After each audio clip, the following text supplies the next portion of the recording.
ಗೌರಿ ಗಣೇಶ ಹಬ್ಬದ ನಿಮಿತ್ತ ಖರೀದಿ ಭರಾಟೆ ಕೂಡ ಜೋರಾಗಿದೆ. ಇದರ ಪರಿಣಾಮ ಕೆಆರ್ ಮಾರ್ಕೆಟ್ನಲ್ಲಿ ಸಾಕಷ್ಟು ಜನಜಂಗುಳಿ ಕಾಣಿಸ್ತಾ ಇದೆ. ಬೆಂಗಳೂರಿನಲ್ಲಿ ಗೌರಿ ಗಣೇಶ ಹಬ್ಬದ ಸಂಭ್ರಮ ಜೋರಾಗಿ ಇದೆ. ಹೂವು ಹಣ್ಣು ಖರೀದಿಗೆ ಅಂತ ಹೇಳಿ ಬೆಳಗ್ಗೆ ಕೆಆರ್ ಮಾರ್ಕೆಟ್ನಲ್ಲಿ ಜನ ಸಾವಿರಾರು ಸಂಖ್ಯೆಯಲ್ಲಿ ಬಂದಿದ್ದಾರೆ. ಗೌರಿ ಗಣೇಶ ಹಬ್ಬಕ್ಕೆ ಬೆಲೆ ಏರಿಕೆಯ ಬಿಸಿ ಕೂಡ ಜನರಿಗೆ ತಟ್ತಾ ಇದೆ.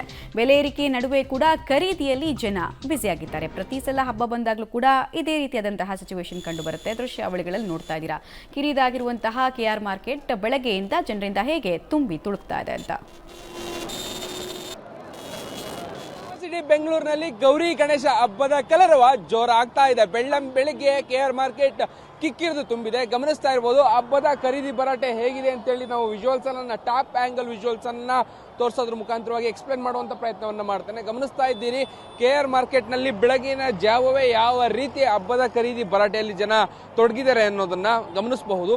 ಪ್ರಮುಖವಾಗಿ ಸಾಮಾನ್ಯವಾಗಿ ಯಾವುದೇ ಹಬ್ಬ ಹರಿದಿನಗಳು ಬಂದರೂ ಕೂಡ ಇದೇ ರೀತಿಯಾದಂತಹ ವಾತಾವರಣ ಪರಿಸ್ಥಿತಿಗಳು ಕೆಆರ್ ಮಾರ್ಕೆಟ್ ನಲ್ಲಿ ಕಂಡು ಬರುತ್ತೆ. ಈ ಬಾರಿ ಕೂಡ ಗೌರಿ ಗಣೇಶ ಹಬ್ಬಕ್ಕೆ ಇದೇ ರೀತಿಯಾದಂತಹ ಪರಿಸ್ಥಿತಿ ಇದೆ.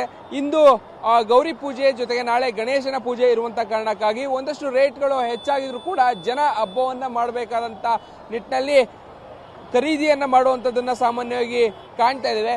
ಹೂವು ಹಣ್ಣಿನ ತರಕಾರಿ ಏನಿದೆ ಇವುಗಳ ಹೆಚ್ಚಾಗಿ ಖರೀದಿ ಮಾಡುವಂಥದ್ದು ಹಬ್ಬದ ಸಂದರ್ಭಗಳಲ್ಲಿ ಸಾಮಾನ್ಯವಾಗಿರುತ್ತೆ. ಅದೇ ರೀತಿ ಹೂವು ಮತ್ತೆ ಹಣ್ಣುಗಳ ಖರೀದಿಯಲ್ಲಿ ಜನ ತೊಡಗಿಕೊಳ್ತಾ ಇದ್ದಾರೆ. ಗಮನಿಸಬಹುದು ಅವೆನ್ಯೂ ರಸ್ತೆ ಇರ್ಬೋದು, ಅದೇ ರೀತಿ ನಾವು ಟೌನ್ ಹಾಲ್ ಕಡೆಗೆ ಹೋಗುವಂಥ ರಸ್ತೆಗಳಿರ್ಬೋದು, ಕಂಪ್ಲೀಟ್ ಆಗಿ ಜನ ಈ ಭಾಗಗಳಲ್ಲಿ ಹೆಚ್ಚಾಗಿ ವ್ಯಾಪಾರವನ್ನ ಮಾಡುವಂಥದ್ದು ಕಾಣ್ತಾ ಇದೆ. ಮತ್ತೊಂದು ಕಡೆ ಈ ಭಾಗದ ಟ್ರಾಫಿಕ್ ಏನಿದೆ ಇದನ್ನು ಡೈವರ್ಟ್ ಮಾಡುವಂಥ ಕೆಲಸವನ್ನು ಕೂಡ ಪೊಲೀಸರು ಮಾಡಿದ್ದಾರೆ. ಯಾಕಂದ್ರೆ ಜನ ಹೆಚ್ಚಾಗಿ ಬರುವಂಥ ಕಾರಣಕ್ಕಾಗಿ ವಾಹನ ಸವಾರರಿಗೆ ಸಮಸ್ಯೆಗಳು ಆಗಬಾರ್ದು ಅನ್ನುವಂಥ ಕಾರಣಕ್ಕಾಗಿ ಮೈಸೂರು ರಸ್ತೆಯಿಂದ ಬರುವಂತಹ ಟೌನ್ ಹಾಲ್ ಮಾರ್ಗವಾಗಿ ಸಂಚಾರ ಮಾಡುವಂತಹ ಮಾರ್ಗ ಏನಿದೆ ಅಂದ್ರೆ ಆ ಫ್ಲೈಓವರ್ನ ಕೆಳಗೆ ಮಾರ್ಗ ಏನಿದೆ ಅದನ್ನ ಸದ್ಯ ಡೈವರ್ಟ್ ಮಾಡುವಂತ ಕೆಲಸ